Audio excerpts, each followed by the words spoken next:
क्या आज जो चाइना दुनिया का दूसरा सबसे मजबूत पावरफुल देश है, वो हमेशा से इसी पोजीशन पर था? अगर नहीं तो क्या है चाइना की कामयाबी का राज?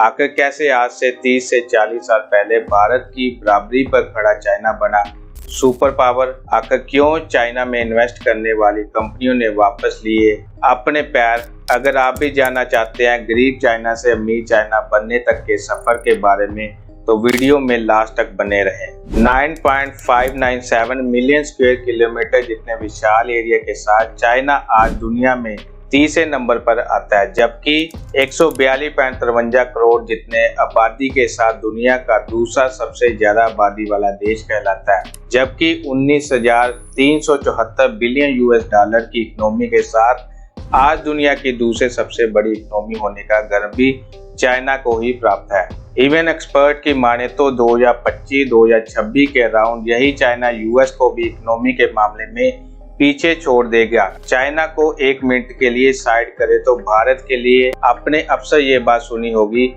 कि यहाँ आबादी ज्यादा है इसलिए भारत आर्थिक तौर पर पीछे है, अविकसित है। अगर ऐसा है तो फिर चाइना ने इतना विकास कैसे किया? क्योंकि साल 1980 से 1981 को देखे तो चाइना उस रोज एक गरीब देश हुआ करता था, जहां का पॉवर्टी रेट 81% के लगभग था, जो साल 2008 आते आते 2% ही रह गया। यानी आप समझ सकते हैं कि चाइना ने 1981 से 2008 तक 80 करोड़ से भी ज्यादा लोगों को गरीबी रेखा से बाहर निकाला, एक अच्छी लाइफस्टाइल दी। जबकि 1980 में भारत चाइना से ज्यादा अच्छी हालात में था, जबकि 1947 में दोनों ही देशों की अर्थव्यवस्था लगभग बराबर थी। तो फिर इन 30-40 सालों में चाइना ने ऐसा क्या किया आज वो दुनिया की दूसरी सबसे बड़ी अर्थव्यवस्था वाला देश बन गया? ये जानने से पहले वीडियो को लाइक करके चैनल को सब्सक्राइब जरूर कर लीजिएगा। दोस्तों, चाइना जिसे अपना नाम चिन क्विन से मिला है, उसके अगर इतिहास में जाए तो यहाँ 221 से 206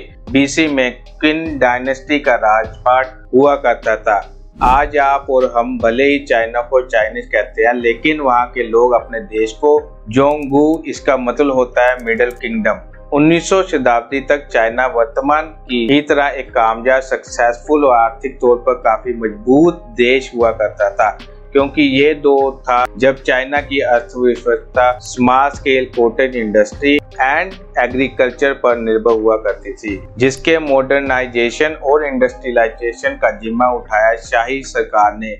19वीं से 20वीं शताब्दी तक चाइना कपड़ा, माइनिंग और ट्रांसपोर्ट जैसे इंडस्ट्री में तेजी से आगे बढ़ने की दौड़ शुरू की। लेकिन फिर दुनिया की तरह यहाँ भी अंग्रेजों की काली परछाई पड़ी, चीजें खराब होने लगी। हालांकि बात की तरह अंग्रेजों का राजपाट चाइना में पूरी तरह खुले पर नहीं दिखा, लेकिन फिर भी ब्रिटिश ने चाइना को अलग अलग तरह से लूटा। आज भी 1839 से 1949 तक के समय को चाइनीज लोग सेंचुरी ऑफ ह्यूमिलिएशन कहते हैं, क्योंकि इस रोज अंग्रेजों ने ज्यादातर देशों की तरह चाइना लोगों को भी ओपियम यानी अफीम के दलदल में धकेल दिया था। चाइना की ज्यादातर आबादी नशे के आदी हो गई थी। चीजें वर्ष तब हुई जब 1894 जापान और चीनो जापानीज वार में आपस में भिड़ गए। हालांकि कुछ संभल पाते उससे पहले ही दशक देता है वर्ल्ड वार 2 और तबाह चाइना अब कंगाल, लाचार और बर्बाद हो जाता है। क्योंकि चाइना सेकेंड वर्ल्ड वार में जापान के खिलाफ था, इसलिए जापानी सैनिकों ने चीन में आतंक मचाया और 30,000 से भी ज्यादा चाइनीज लोगों को मौत की नींद सुला दिया। अब वर्ल्ड वार 2 1945 में खत्म हुआ ही था कि तभी सत्ता अपनी मुट्ठी में करने के लिए चाइनीज कम्युनिस्ट पार्टी और नेशनल पार्टी के बीच में सिविल वार शुरू हो गया, जिसे चाइनीज सिविल वार 1945-1949 कहा जाता है। लगातार एक के बाद आई प्रॉब्लम के चलते चाइना की इकोनॉमी ऐसे पूरी तरह शर्मा गई। लेकिन कहते हैं ना, हर रात की सुबह होती है। चाइना की इसी काली रात के बाद 1949 की जगमगाती सुबह आई, जब पीपल रिपब्लिक ऑफ चाइना की स्थापना हुई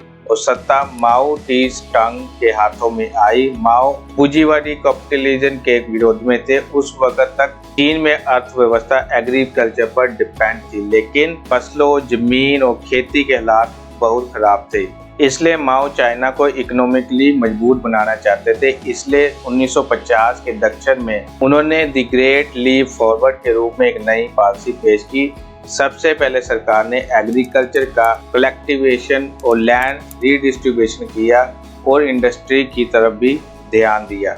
सरकार को उम्मीद थी कि उनको अपनी नीति का फायदा मिलेगा, देश आगे बढ़ेगा, लेकिन हुआ बिल्कुल उल्ट। 1961 तक देश में भुखमरी जैसे हालात बन गए। इंडस्ट्रियलाइजेशन, स्टील प्लांट की तो जैसे धज्जियां उड़ गई। खेती प्रोडक्टिविटी 1961 तक 60% तक कम हो गई और ये सब हुआ कम्युनिज्म की वजह से। दरअसल उस रोज चाइना में कम्युनिज्म की लहर यानी सभी सेक्टर पर सरकार का सीधा कंट्रोल था।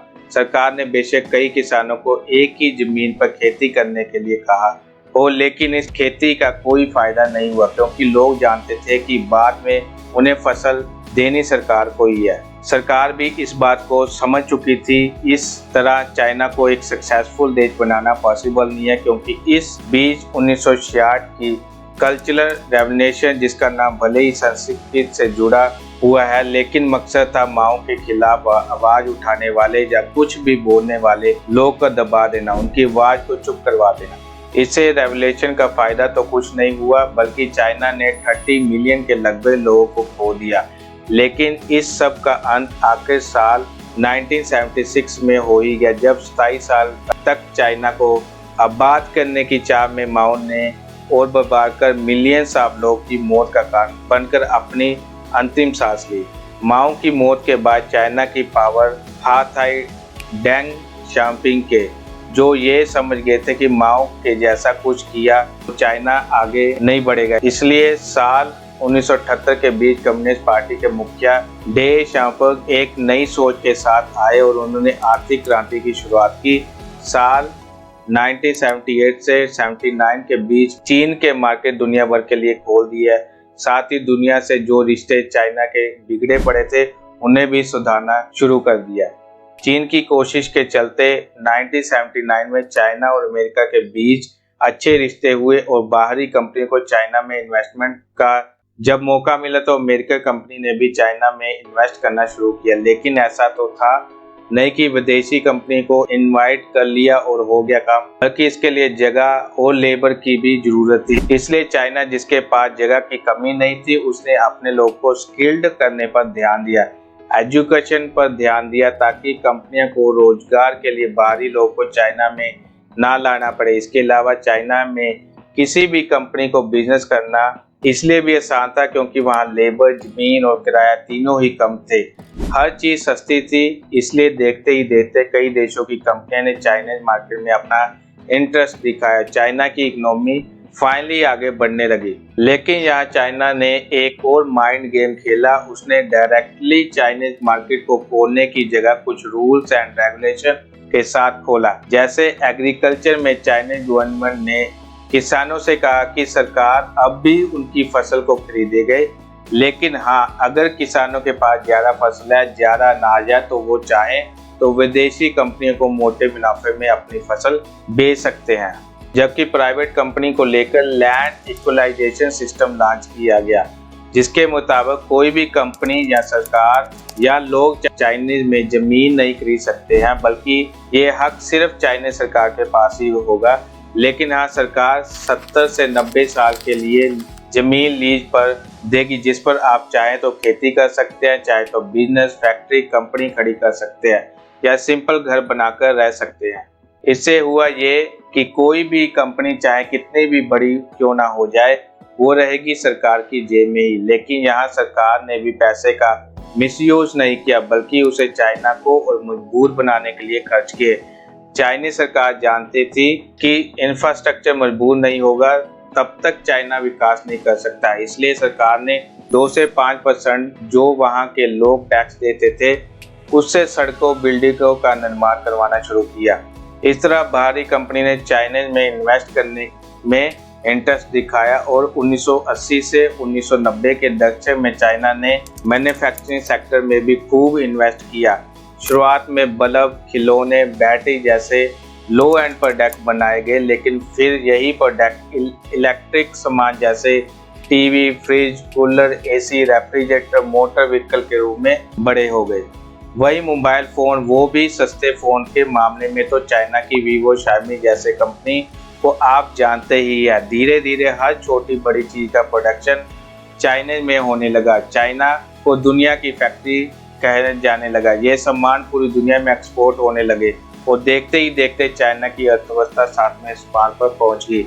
इस तरह साल 1980 में चाइना की जो इकोनॉमी $306.9 की थी, 2000 में आते आते 8.49% की ग्रोथ के साथ 1211.33 बिलियन, जबकि 2008 तक 44,216 ट्रिलियन $US तक पहुंची। वही बीते कुछ सालों की बात करें तो 2012 में 8532.19 बिलियन जीडीपी पर चाइना 2023 में 17 ट्रिलियन डॉलर तक पहुंच गई। आज चाइना न सिर्फ इकोनॉमिकली मजबूत है बल्कि उसके अपने देश को कई चीजों में मैन्युफैक्चरिंग प्रोडक्शन दुनिया भर में एक नंबर की पोजीशन पर लाकर खड़ा कर दिया है। 1990 तक जो चाइना ग्लोबल मार्केट में 3% शेयर करता था, वही चाइना आज 17% ग्लोबल मार्केट शेयर के साथ दुनिया का नंबर 1 एक्सपोर्ट माना जाता है। दुनिया का 50% कोल यानी कोयला अकेला चाइना में ही प्रोड्यूस करता है। एप्पल को छोड़ दिया जाए तो आज मोबाइल फोन मार्केट की दुनिया में 50% तक का मार्केट अकेला चाइना में अपने कब्जे पर कर रखा है। यदि दुनिया के 70% मोबाइल फोन सिर्फ चाइना में ही बनाए जाते हैं, वो भी काफी सस्ते में। इसके बाद दुनिया का 50% स्टील अकेला चाइना प्रोड्यूस करता है। इतना ही नहीं, खपत के हिसाब से दुनिया भर में 33% कार प्रोड्यूस करने वाला देश भी चाइना ही है। एग्रीकल्चर में भी चाइना काफी आगे है। पूरी दुनिया का 50% सेब भी चाइना में ही प्रोड्यूस करता है, जबकि दूसरे नंबर पर आता है अमेरिका, जहां 6 से 7% में ही सेब उगाए जाते हैं। यही नहीं, सीमेंट प्रोडक्शन के मामले में चाइना को बीट करना पॉसिबल नहीं है, क्योंकि दुनिया का 60% सीमेंट अकेला चाइना ही तैयार करता है। बात अगर सबसे कीमती चीज यानी सोने गोल्ड की करें तो दुनिया भर के 11% सोने का चाइना में तैयार होता है। इन आंकड़ों के आप अंदाजा लगा सकते हैं कि आज चाइना कितना आगे बढ़ गया है। जहां गरीबों की संख्या कम है, बेरोजगारी की और भी ज्यादा कम है, क्योंकि यहाँ हर किसी के पास अपना रोजगार है, पैसे है और अच्छा लाइफस्टाइल भी है। चाइना में रहने वाला हर व्यक्ति $4534 औसतन कमा लेता है। हालांकि ये आंकड़ा आपको कम लग सकता है, जो सही भी है, और इसका कारण है लेबर कास्ट, जो चाइना में काफी कम है। यहाँ लोगों को मेहनत के बदले ज्यादा पैसे नहीं दिए जाते और शायद से सरकार भी नहीं दे सकती, क्योंकि चाइना की आबादी बहुत ज्यादा है। लास्ट ईयर से भले ही भारत आबादी के मामले में नंबर 1 पर आ गया हो, लेकिन बीते कई सालों में आबादी में 1 नंबर पर खिताब चाइना के नाम पर रखा था। कहीं ना कहीं आज चाइना की कामयाबी के पीछे यहाँ की मेहनती हार्ड वर्किंग लेबर का भी हाथ है। लेकिन इसके बाद भी जब चाइना में अपनी इकोनॉमी को खोला तो उसने लेबर वर्कर को ज्यादा राइट नहीं दिए, साथ ही यहाँ कोई लेबर लॉ भी नहीं है, जिस वजह से चाइना में मजदूरों से कम पैसे में ज्यादा घंटों तक काम करवाए जैसे कई केस सामने आ चुके हैं। देखा जाए तो लेबर के अलावा चीन की कामयाबी का एक बड़ा कारण नकल भी रहा है। दरअसल चीन में जितने भी कंपनी गई थी, उन्होंने जल्दी ही वहां से बाहर जाना शुरू कर दिया, क्योंकि चाइना उनकी ट्रिक्स मैन्युफैक्चरिंग आइडिया को चुराकर वैसा ही प्रोडक्ट बहुत सस्ते दाम में बनाने लगा था, जिसका फायदा चाइना को भरपूर मिला। उसने सेम प्रोडक्ट कम दाम में बेचना शुरू कर दिया। इससे कंपनियों को घाटा और भविष्य में खतरा महसूस हुआ और उन्होंने चाइना से अपना बोरिया बिस्तर उठाने कोई भलाई समझी। हालांकि अब इसका कोई फायदा नहीं था, क्योंकि चाइना अब इतना मजबूत हो चुका है कि किसी से भी मदद मांगने की जरूरत ना पड़े। आज तो चाइना इतना मजबूत है, उसके कर्ज तले दुनिया के कई देश दबे हुए हैं, जिसमें मालदीव और पाकिस्तान जैसे देश का भी नाम आता है। यानी हम कह सकते हैं चाइना ने कामयाबी के लिए दिमाग, मेहनत और थोड़ी चालाकी लगभग हर फैक्टर की इस्तेमाल की है, तब जाकर महज 30 से 40 सालों में चाइना इतना कामयाब देश बन पाया है कि बड़े बड़े देशों को भी कम्पीट करे। चीन ने समझदारी यहाँ दिखाई कि प्रोडक्ट कंपनी या किसी दूसरे देश को अपनी पावर आजमाने, उससे इंटरफेयर करने का हक नहीं दिया। चोरी से ही सही, लेकिन चाइना ने मैन्युफैक्चरिंग हब बना लिया, जो आज वहाँ गरीबी पॉवर्टी रेट को कम से कम बनाए रखने में मदद करता है। दिमाग ऐसा यूज किया कि लोग कंपनी सभी को आजादी दी, लेकिन एक तय सीमा के लिए। बाद में सब सरकार ने अपने हाथों में रखा। इन्हीं के चलते आज चाइना इतना ज्यादा मजबूत है, विश्व गुरु बनने के सपने देख रहा है। चीन की कामयाबी देख अमेरिका देश भी जलन से मरे जल भूल जाता है। लेकिन दोस्तों, एक्सपर्ट की माने तो आने वाले समय में चाइना की इकोनॉमी ग्रोथ रेट रुक जाएगी, साथ ही यहाँ की आबादी भी कुछ कम हो रही है। इस बारे में आपकी क्या राय है और चाइना की कामयाबी में भारत का क्या सीख सकता है? अपनी राय कमेंट बॉक्स में लिख के जरूर बताएं।